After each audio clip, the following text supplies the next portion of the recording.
Good morning. I'm Peter Milios from the Finance News Network.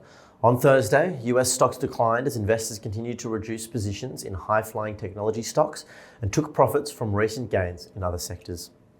The Dow Jones Industrial Average fell 533.06 points, or 1.29%.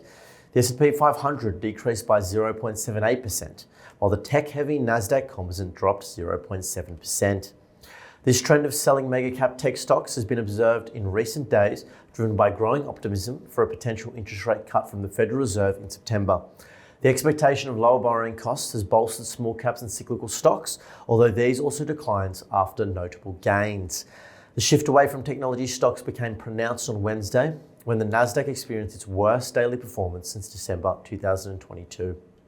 It was also the first session since 2001 where the Nasdaq posted a loss exceeding 2.5%, while the Dow recorded a gain.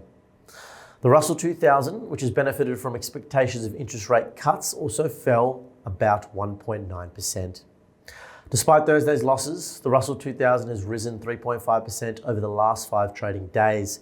In contrast, the Nasdaq has slipped about 2.3% during the same period, highlighting the trend of traders moving away from tech stocks. As of Thursday, the Dow was the only major index showing week-to-date gains with an advance of over 1%. The Russell 2000 also rose more than 2% for the week. The S&P 500 has declined more than 1% since the start of the week, while the Nasdaq Composite has fallen almost 3% due to the tech sell-off. In terms of sectors, all except for energy, which closed 0.33% higher, ended in the red. The health sector was the worst performer by far, closing lower by over 2%. Looking ahead to the Australian landscape, the SPI futures are pointing to a 1.09% fall. Thank you for listening and have a great weekend. Thank you.